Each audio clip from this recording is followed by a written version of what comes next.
Hello everyone, and welcome back to another video from Red Room Diecast. Today's video I'm going to be continuing the series of Made in Russia. This is part 6, and in this video we have two which would be considered state cars, luxury cars, cars for the Communist Party, which would be the Chaika Gaz-13, which is the one in front, and the Zil-117, which is this one here.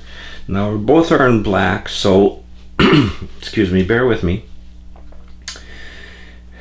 that I will try to present them in the best way I possibly can with the lighting I have. But hopefully I'll rotate the display so as you can get a nice kind of view all the way around.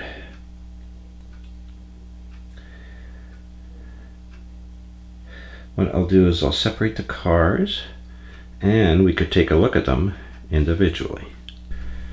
So the first one here is the Chaika Gaz-13. Now you'll notice in the description I put for the video, chances are I've translated it badly from how it's actually spelt, but hopefully that doesn't detract from this video.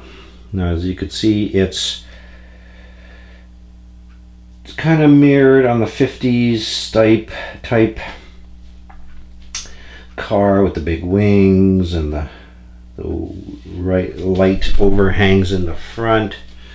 As you could see in this one here, they've done the same thing as in the previous video I've done, where they've cast the front lights along with the grille, but you have a nice bumper detail. You also have these nice huge big bumperettes, I guess just to move the proletariat out of the way. You have very nice chrome work. These are added into the body all the way around.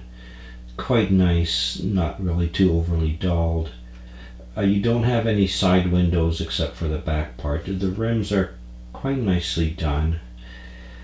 They've added, of course, a nice separate pieces for the rear lights.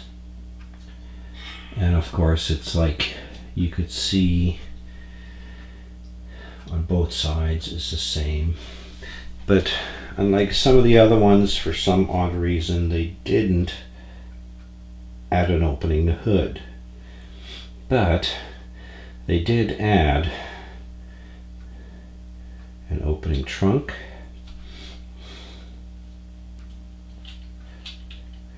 which is painted black inside, so you can't really see anything. It's nicely kind of cast in, but you could also see through. I don't know if you can. You'll see the screw which mounts the body and the chassis coming through the trunk, so it's nothing to write home about, but still very nice. Now on this one here you have opening doors on all four sides, but you've got quite large chunky dog legs, and the back ones do open, but they are, as you can see, smaller, slightly smaller, a little bit more delicate dog legs. But in order to do that, but you could also see that in the back you got the second row of seats. Before you get to the third row, they do tilt a bit forward so you can get into the back. Now what I'll do is I'll open up the other side, which is a bit stiffer on this one, but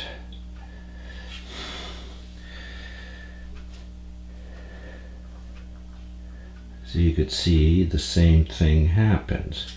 Now they are on little kind of hinge points here that do, so you could tilt them forward and back, give it that little extra added neatness that some models even at that time would probably never do.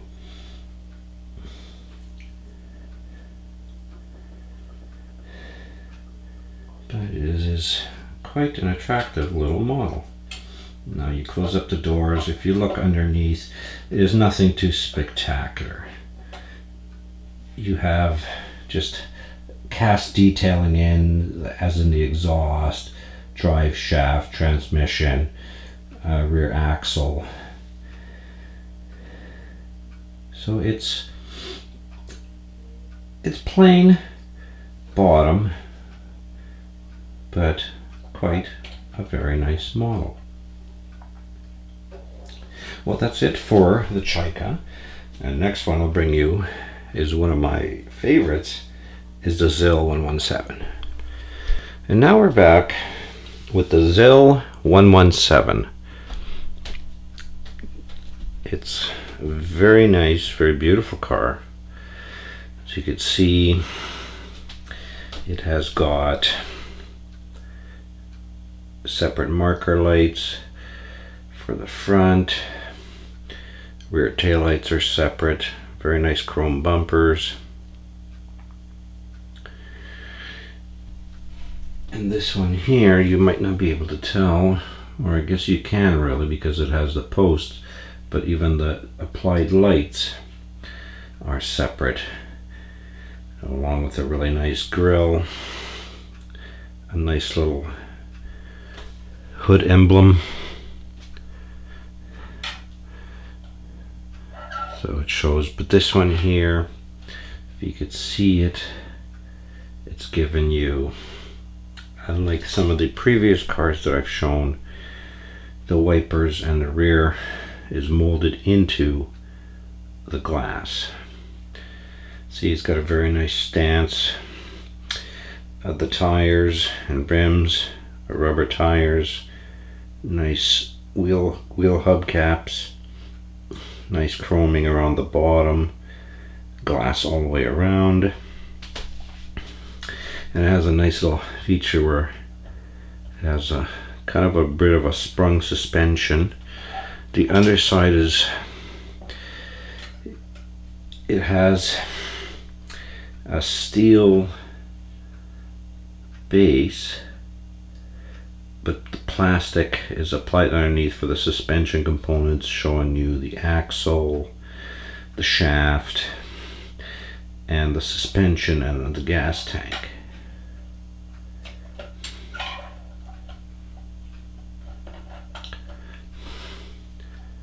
So it is, for its time, actually quite nice. Now, as you could see, the trunk opens, has a bit of a spare tire with a little bit of a white interior.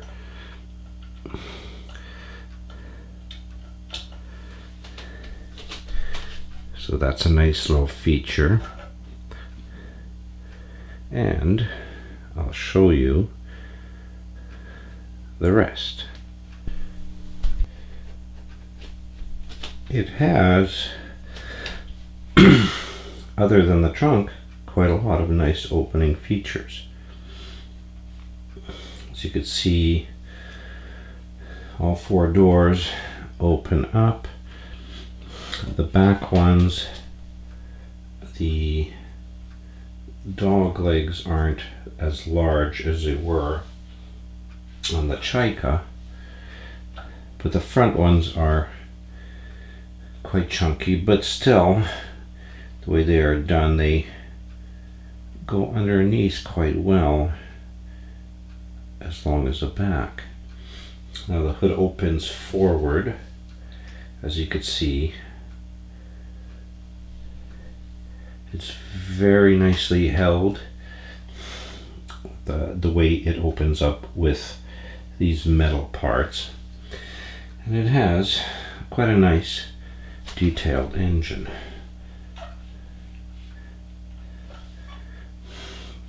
You know, it has a separate chrome casted little block with all your sundry parts, a nice little cast separate little air breather, going to a die cast rad with the hose going to it somewhat.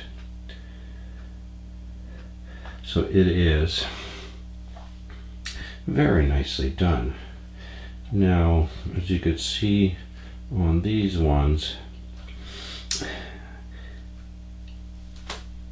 the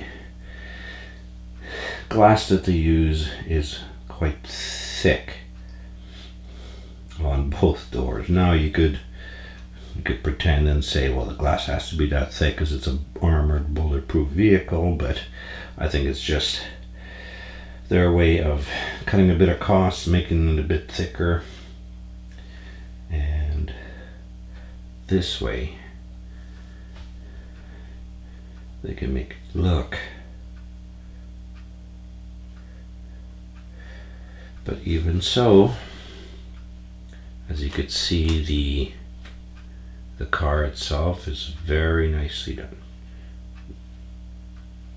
And I appreciate these type of models because you don't see them too often anymore, where a company will go excuse me, into that much detail on a 1/43 scale die cast toy. But in, I guess it would be the 80s when these ones were produced, still in the former Soviet Union, their kids, the children, if they could afford it at that time, would have had quite a nice toy to play with. So that's it for this video about the part 6 of the Made in Russia series, the Chaika Gaz-13 and the Zil-117. If you like this video, please like, subscribe, and if you can, leave a comment. And thank you, and I'll see you in the next video.